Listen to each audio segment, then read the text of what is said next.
मक्खन निकाल करके बंदरों को खूब बढ़िया पवाने लगे। सभी बंदरों को बुला बुला करके मक्खन पवा रहे हैं, आजा आजा। सुंदर झांकी का वर्णन करते हुए सुखदेव जी वर्णन करते हैं, राजा परीक्षित आज वो सभी बंदर धन्य हो गए जिन्होंने रामावतार में प्रभु की खूब सेवा की थी। आज उस सेवा के बदले प्रभु कह रहे हैं कि उस में तो मैं आपको कुछ नहीं दे पाया था, लेकिन आओ आज सब हमारे साथ मैया के घर का बढ़िया सुंदर मक्खन पान करो। और मक्खन पान सबको मक्खन खिलाया। उसके बाद जब वो मक्खन लीला खत्म हुई, मैया ने जब बाहर देखा कि खुद तो खावे खावे मटकी भी फोड़ दिया साथ में, और ऐसे भी चल रहा है, तब मैया से देखा गया नहीं।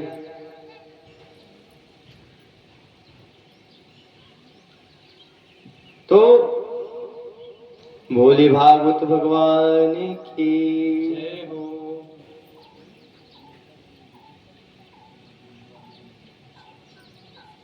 भोले भागवत भगवान की जय हो। राधा रानी सरकार की जय हो।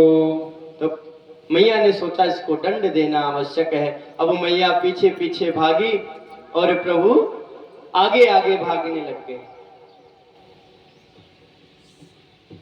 मैया पीछे पीछे भाग रही हैं और प्रभु आगे आगे भाग रहे हैं। जब मैया पसीने से एकदम लथपथ हो गई, तब प्रभु से कहती है कि बेटा अब मैं और ना भाग पाऊंगी, रुक जा। बोले नहीं मैया आप मारोगी। बोले नहीं मारूंगी नहीं, आजा। मारूंगी नहीं। तो बोले ये लठ लेके क्यों दौड़ा रही हो फिर? बोले बस लठ तो ऐसे ही पकड़ रखा है, बुढ़ापे का सहारा है, मारूंगी नहीं, आजा तेरी पूजा करूंगी। बोले आज तो कोई उत्सव भी नहीं है कि पूजा करोगी आप मेरी। बोले नहीं आजा बेटा, मारूंगी नहीं सच में। और जब प्रभु आए वापस, देखिए प्रभु को कोई क्रोध में पा नहीं सकता। और जब क्रोध से आप एकदम लस्त हो जाओगे, जब सारा अभिमान निकल जाएगा कि अब मैं नहीं कर सकता, जहां मैं निकला वहीं प्रभु आ जाते हैं। जब तक मैं था तब तक हरि नाम, तो जब तक मैं होगा तब तक हरि मिलने वाले नहीं। और जब मैं का त्याग कर दोगे तो हरि अपने आप सहज ही दौड़े चले आते हैं। बोले मैया मारोगी तो नहीं? बोली नहीं मारूंगी नहीं बेटा, आजा पूजा करूंगी फिर। और जैसे गए पास में, तुरंत कान पकड़ के, अब तो जिससे कान पकड़ा जो काजल लगाया था पूरा फैल गया, अश्रुपात मोटी मोटी।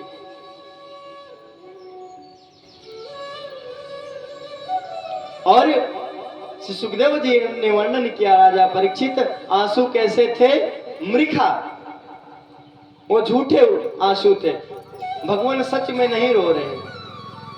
और झूठ में मोटी मोटी धार बहा करके जितना काजल था सब मुंह पे पोत लिया। सारा काजल मुंह पे पोत लिया।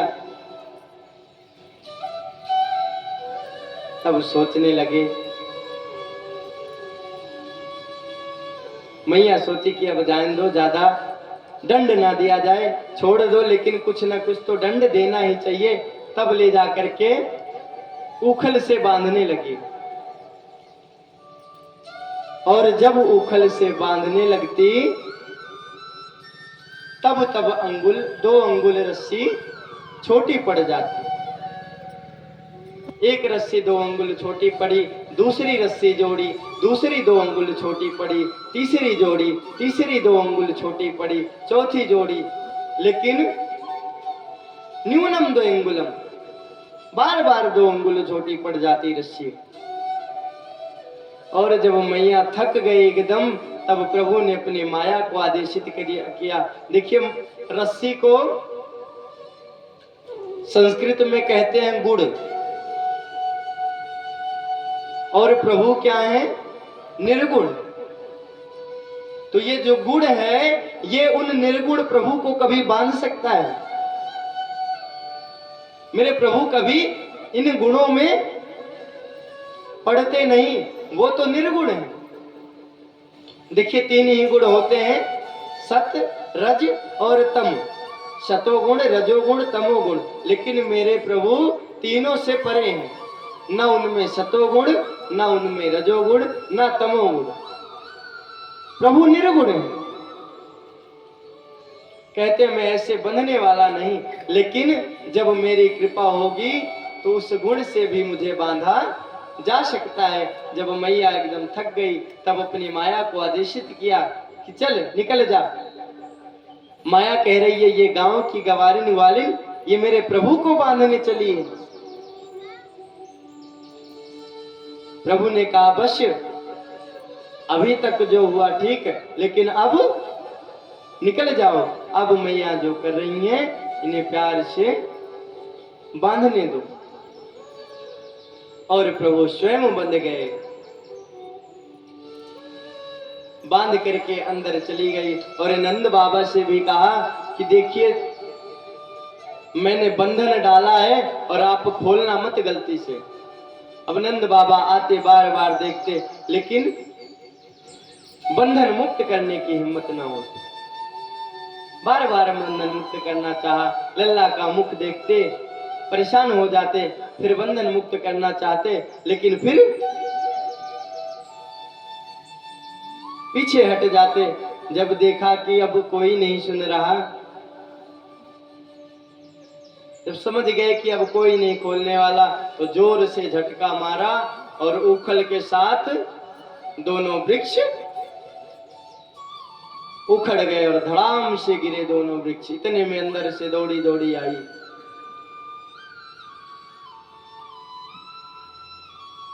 ये देखो, जो दोनों वृक्ष थे वो नलकुबर और मणिग्रीव, इन दोनों को शाप लगा था देवर्षि नारद जी का। उन दोनों का उद्धार किया प्रभु ने आज, और उन दोनों का उद्धार करके मैया ने जब देखा कि यहाँ पर बहुत सारी ग्रह आ रही है, तब वहां से चलने का, अब बोले अब यहां से चलना चाहिए, यहां रुकना किसी भी प्रकार से सही नहीं है। सबसे पूछा कि ये छोड़कर कहां चलें, तब सब ने सुझाव दिया कि एक प्रदेश है बहुत सुंदर। कौन सा? वनम वृंदावनम नाम पशव्यम नवकाननम गोप गोपी गवाम सेव्यम पुण्यादितिर्विरुधम।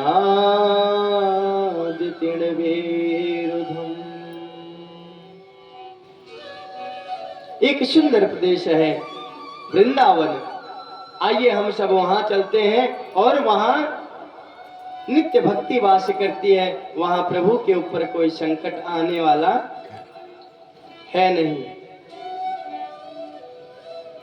सब ने देखा कि बात तो सच है, सब जाने के लिए तैयार हो गए, वृंदावन जाने के लिए तैयार। सब ने बढ़िया गाड़ी में लादा सारा सामान, और आज गोकुल छोड़ करके वृंदावन के लिए निकल गए और वहीं जाकर वास करने लग गए। लेकिन संकट ने फिर भी पीछा छोड़ा नहीं।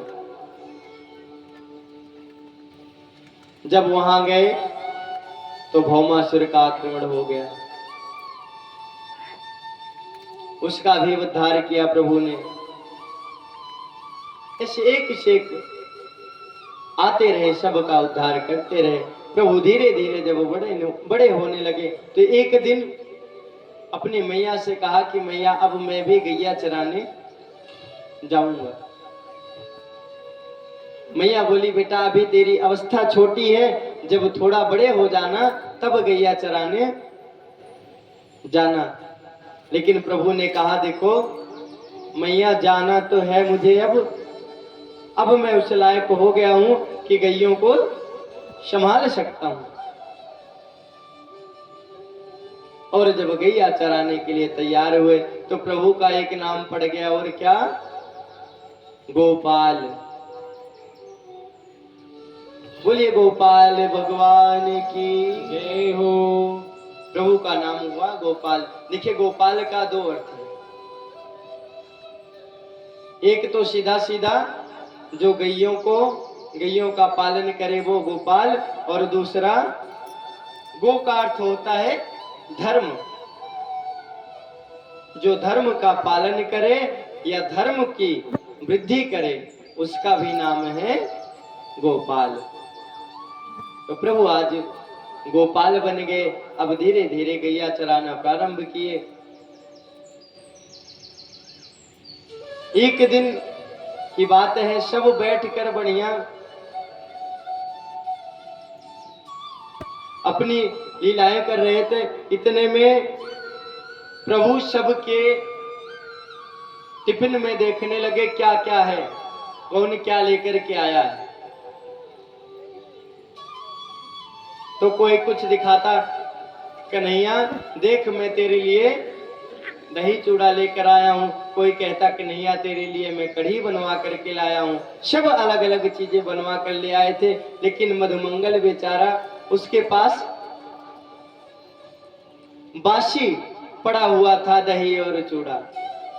तो उसने सोचा कि प्रभु को कैसे खिलाया जाएगा, और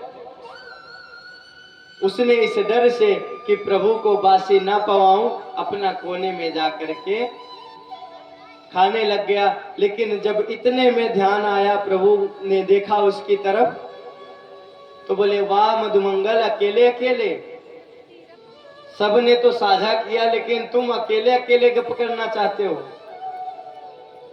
ऐसा काम चलेगा नहीं। गए मधुमंगल के पास, लेकिन जब तक वहां पहुंचते तब तक देर हो चुकी थी। पूरी टिफिन तो खाली, लेकिन थोड़ा सा चूड़ा उसके मुख पर लग गया था। अब प्रभु अपने जीभ से उसका मुख चाटने लगे। धन्य है वो ब्रजवासी प्रभु जिनका जूठन भी खा रहे हैं, और जूठन नहीं मिल रहा तो मुख से भी पा ले रहे हैं।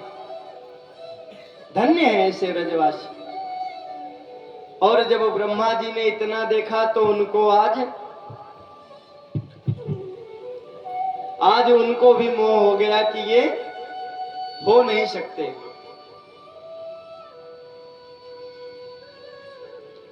देखिए पहले ही बताया था ना, पहले भागवत महात्म्य में जब पहले अध्याय में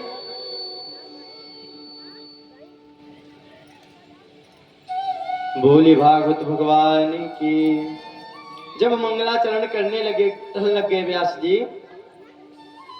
तो बोले ना मुह्यन्ति यत् सूर्यः, तो इनकी लीलाओं को जानने में कभी कभी ब्रह्मा जी भी मोहित हो जाते हैं। उन्हें भी विवेक नहीं रह जाता कि कैसे पहचाने प्रभु को। अब जब आज ब्रह्मा जी ने देखा कि ये तो परमात्मा कहीं से भी हो ही नहीं सकते, ये कौन से परमात्मा की बात चल रही है जो त्रिगुणातीत है, जो सर्वांग सुंदर है, जो खडेश्वर संपन्न है। आज वो परमात्मा चलो ठीक है चोरी करे तो अलग बात, लेकिन इतना सा चूड़ा मुख पर लग गया है, वो भी खाने के लिए अपनी जीभ आगे कर दे रहा है। ये कैसे परमात्मा हो सकता? और ब्रह्मा जी को जब मोह हो गया तो ब्रह्मा जी ने परीक्षा लेने के लिए जितने भी ग्वाल बाल थे, उनके साथ गाय बछड़े थे, सबको उठा करके अपने साथ ब्रह्मलोक लेकर चले गए। बोले अगर ये परमात्मा होगा तो अपने ग्वाल बालों की रक्षा अवश्य करेगा। आज ब्रह्मा जी के मन में भी हो गया कि परीक्षा लेनी चाहिए, और परीक्षा लेने के लिए सबको अपने साथ ब्रह्मलोक लेकर चले गए। लेकिन प्रभु चतुश्लोकी भागवत में बताए ना कि अहम एव समेवाग्रे नान्यदेव सदसत् परम पश्चादहम यदेतच्च यो वशिष्येत सोऽस्म्यहम्। अगर जो कुछ है वो भी मैं हूँ, जो आगे होगा वो भी मैं होऊंगा, जो पीछे था वो भी मैं रहूंगा, वो भी मैं था, और जो बचता है वो भी मैं हूँ।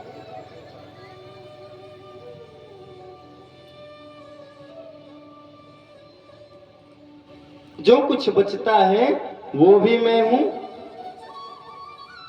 तो आज प्रभु ने उसको सार्थक कर दिया। कैसे? जब ब्रह्मा जी सभी ग्वाल बाल और गाय बछड़ों को लेकर अपने साथ उस लोक में चले गए, तो आज प्रभु ने अपने ही रूप में सभी बछड़ों को बना दिया, अपने ही रूप में सभी गैयों को बना दिया, अपने ही रूप में सभी ग्वाल बालों को बना दिया, और अपने ही रूप में वो लाठी डंडा भी स्वयं ही बन गए। सब कुछ स्वयं बन गए, ग्वाल बाल भी, गैया भी, बछड़ा भी, और जो जहां जिस स्थिति में रहते थे रोज जाकर वही पूरी स्थिति में बांध दिया सबको वही। और जो लठ जहां रखी जाती थी वो लठ वहीं रखी, और प्रभु भी बढ़िया विराजमान हो गए। सब किसी को पता ना चला कि घटना क्या हुई, और प्रभु स्वयं ब्रह्मा जी का रूप भी बनाकर पहुंच गए ब्रह्मलोक। उधर ब्रह्मा जी को मान हुआ कि आज चलो देख कर आते हैं कि क्या स्थिति हो रही होगी वहां की। और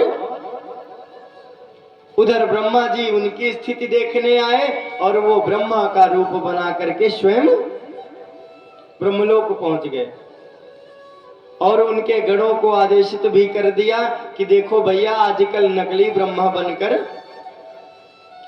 घूम रहा है, थोड़ा उससे सावधान रहना, और जब आए तो बढ़िया अच्छी खासी पिटाई कर देना।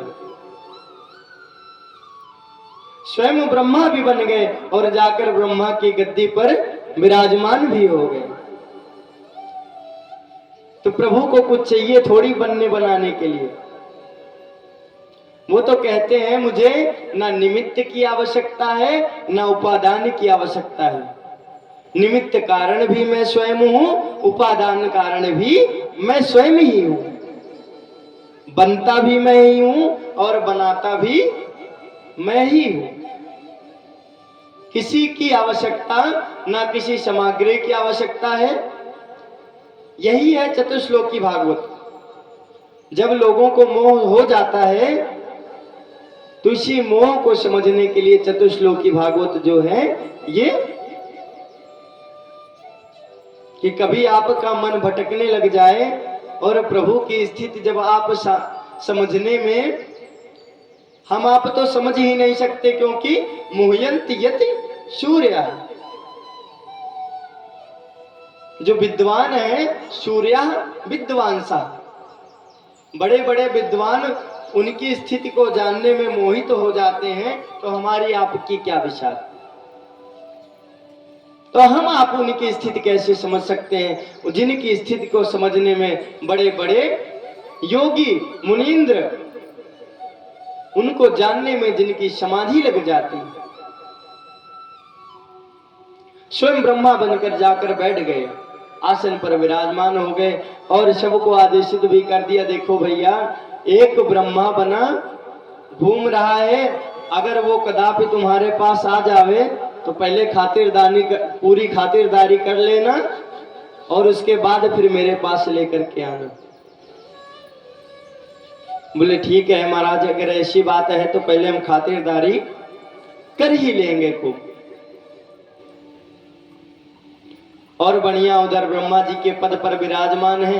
अब ब्रह्मा जी इधर आए, देखे तो सारे ग्वाल बाल, सभी गैया, सभी बछड़े अपनी स्थिति पर बंधे हुए हैं। और लौट कर जब गए तो देखे कि वहां पर ब्रह्मा जी भी विराजमान है। अब चकित एकदम, अवस्था को देखकर एकदम परेशान, लेकिन इतने में पहले द्वारपालों ने धर लिया। आओ भैया ब्रह्मा जी, पहले खातिरदारी हो जाए तुम्हारी। अरे बोले ये क्या कर रहे हो? अरे बोले हमें पहले से हमारे स्वामी जी ने बता रखा है कि कोई नकली ब्रह्मा बना घूम रहा है, उसकी खातिरदारी हमें करनी है। और बढ़िया बल भर के खातिरदारी की, फिर गए प्रभु के चरणों में नतमस्तक हो गए।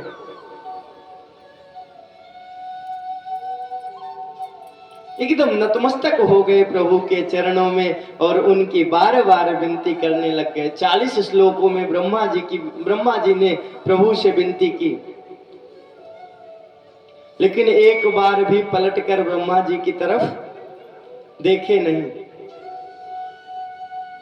ब्रह्मा जी ने कहा कि आज से ना मुझे इस पद की आवश्यकता, ना इस मान की आवश्यकता, ना इस सम्मान की आवश्यकता। जिस पद को पाकर मैं नारायण को ही भूल जाऊं, उस पद की आवश्यकता मुझे है नहीं। और अपना पद त्याग करके जाने लगे। तब प्रभु ने कहा ब्रह्मा जी रुको, इस पद की आवश्यकता है आपको, आप इस पद का निर्वहन करो, लेकिन कभी मेरी सत्ता पर उंगली उठाने का प्रयास ना करना। ब्रह्मा जी ने उंगली उठाई उनकी सत्ता पर, तो उनकी तो ये हालत हो गई। जगत पिता है, और सोचिए हम आप जब उनकी सत्ता पर उंगली उठाते हैं तो हमारी आपकी क्या दशा होगी, ये तो वही जाने। फिर हम आप इसको जान नहीं पाएंगे कि हमारी क्या दशा होगी, कैसा संकट आएगा, वो फिर समझ के परे होगा। इसलिए उनकी सत्ता पर उंगली उठाने का हमें कोई अधिकार है नहीं। अगर वो कर रहे हैं, जो कुछ कर रहे हैं, सब बढ़िया कर रहे हैं, और हम जो कुछ पा रहे हैं सब बढ़िया ही पा रहे हैं। देखिए, हम जो कर्म भुगतते हैं, हमें जो दंड मिलता है, ये कर्म दंड है। जो हम कर्म करते हैं, दंड हमें उस प्रकार से मिलता है। लेकिन नारायण कौन है? नारायण है राष्ट्रपति। तो राष्ट्रपति के पास अधिकार होता है जो कोर्ट के फैसले को भी कभी कभी माफ कर देता है कि जाओ, राष्ट्रपति के पास पहुंचा मामला और राष्ट्रपति ने सोचा कि चलो क्षमा के योग्य अपराध है, और राष्ट्रपति ने क्षमा कर दिया। तो जो ये न्याय संहिता बनी है, दंड संहिता बनी है, हमें अपने कर्मों के हिसाब से जो दंड पाते हैं उसको भी अगर कोई मेट सकता है तो भाभी मेट सके त्रिपुरारी। तो जो हमारे कर्म में लिखा है, जो हमारा कर्म दंड है, वो भी मेटने का सामर्थ्य है सिर्फ किसमें? नारायण में। वो तो सुप्रीम कोर्ट से भी ऊपर है, जहां सारी सत्ताएं काम करना बंद कर देती हैं, वहां नारायण की सत्ता शुरू होती है। तो हमें थोड़े से दुख पर उनके ऊपर उंगली उठाने की आवश्यकता नहीं है कि आपने हमारे साथ ऐसा क्यों किया। हर जगह उनकी कृपा को ही ढूंढना चाहिए।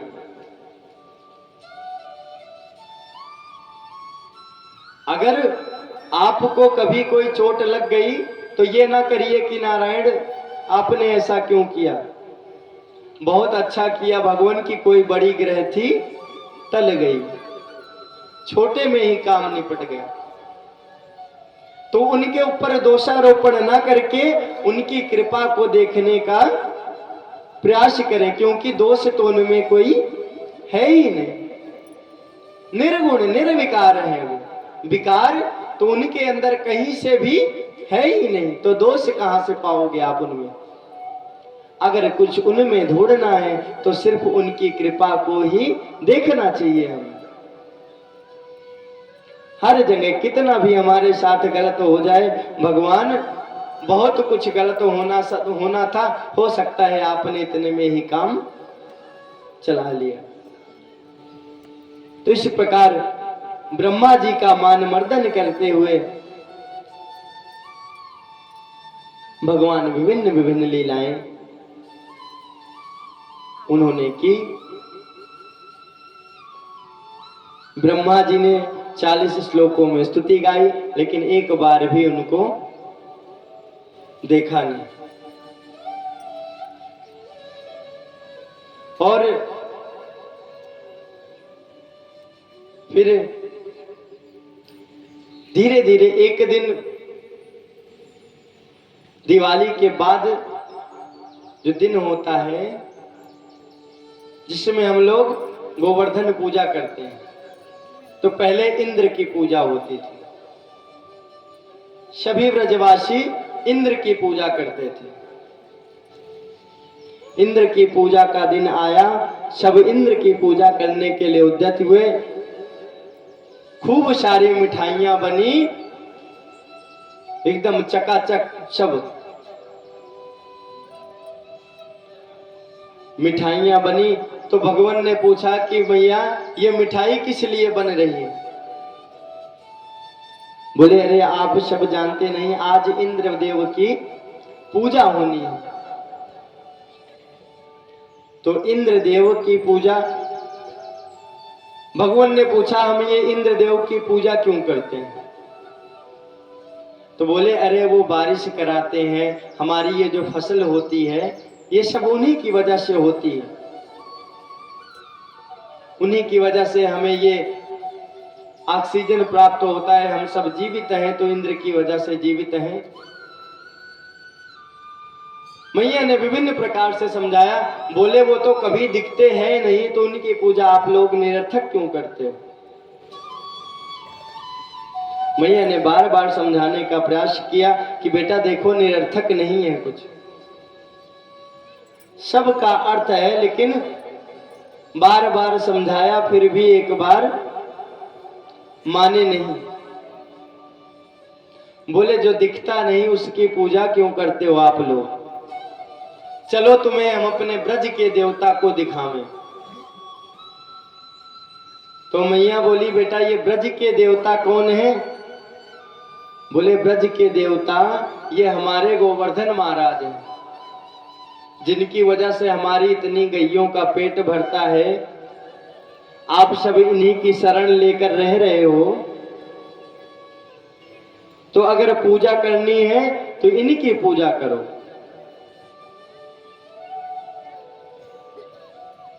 मैया ने कहा बेटा इनकी पूजा कैसे हो सकती है?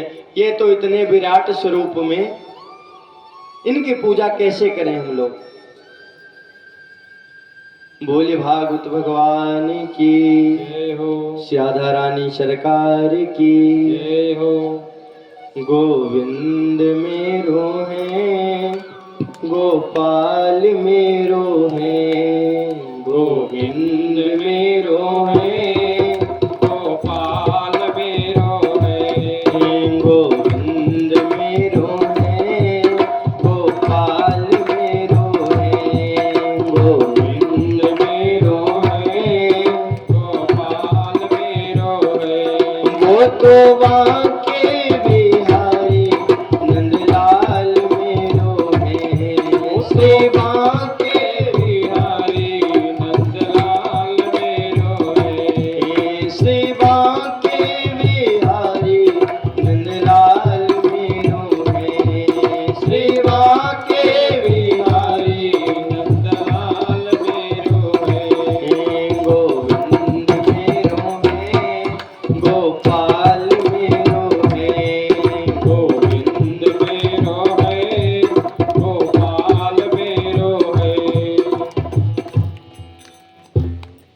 बोले भागवत भगवान की जय हो। शारदा रानी सरकार की जय हो। तो आप सब इन इंद्र की पूजा ना करके ये गोवर्धन महाराज की पूजा करो।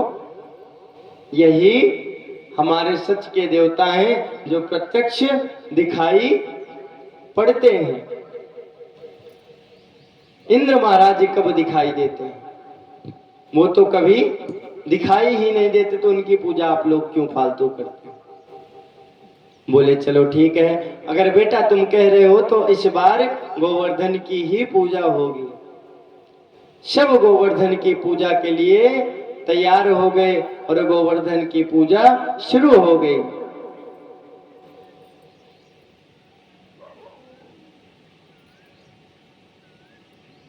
बोली भागवत भगवान की जय हो। शारदा रानी सरकार की जय हो। गोवर्धन की पूजा शुरू हो गई।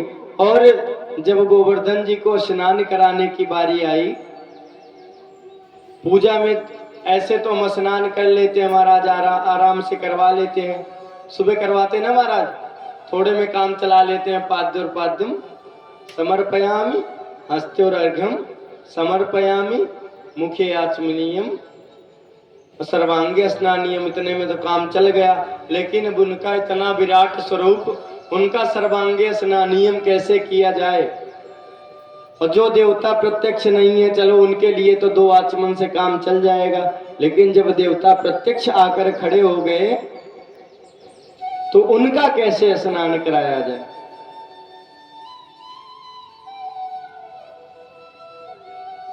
गोविंद से बोले कन्हैया अब बता इनका स्नान कैसे करवाया जाए? तो बोले परेशान ना हो, उसके लिए भी व्यवस्था करते हैं। तब भगवान ने ध्यान लगाया और मानसी गंगा प्रकट हो गई। बोलिए मानसी गंगा महारानी की जय हो। मानसी गंगा प्रकट हुई और उससे बढ़िया गोवर्धन का स्नान कराया गया। गोवर्धन का स्नान करा करके सुंदर पूजन होने लग गया। गोवर्धन पूजा हुआ, उसके बाद एक दिन तो बीत गया, द्वितीया का दिन आया। जब द्वितीया का दिन आया तो गोवर्धन को, इंद्र को पता चला कि इस बार तो हमारी पूजा ही कट गई।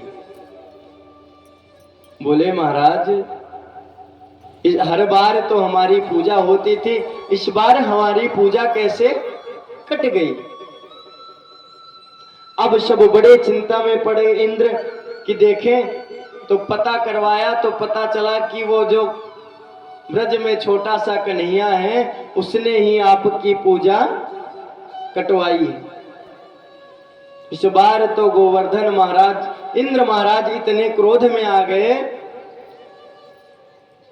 कि वृष्टि चालू कर दी, आंधी तूफान चालू कर दिए। एकदम चारों तरफ से आंधी तूफान वृष्टि सब हो रही है।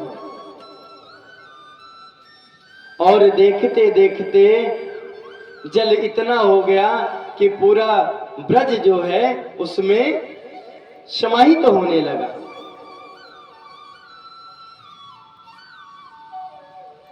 और इंद्र इतना क्रोध में कि आज प्रभु को भी गाली दे रहा है। गाली में क्या कह रहा है? अरे वाचालम बालिशम अस्तब्धम पंडित मानिनम। ये छोटा सा कन्हैया अपने आप को क्या समझता है? अपने आप को पंडित समझ रहा है। वाचालम, बहुत बोलने लग गया तो अपने आप को ज्ञानी समझने लग गया।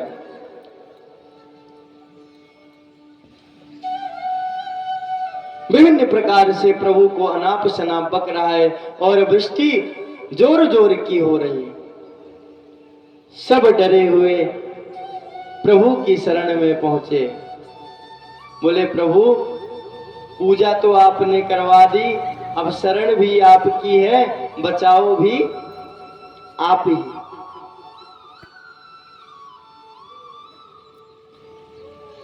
सब उनकी शरण में आए। बोले रुको, जिन देवता के हमने ध्यान किया था, जिनका पूजन हमने किया था, उन्हीं से कुछ पूछते हैं, वही रास्ता दिखावेंगे। प्रभु ने थोड़ी देर झूठे आंख बंद की, बोले ये देखो, जिन देवता की हमने पूजा की थी, उन्होंने आदेश किया है कि ये पर्वत अपने सब कोई उठाकर इसके नीचे इसकी शरण में आ जाओ, सुरक्षित रहोगे। अब ग्वाल बाल बोले, नैया तेरा दिमाग तो ठीक है? बोले हाँ भैया, दिमाग तो ठीक है। क्यों?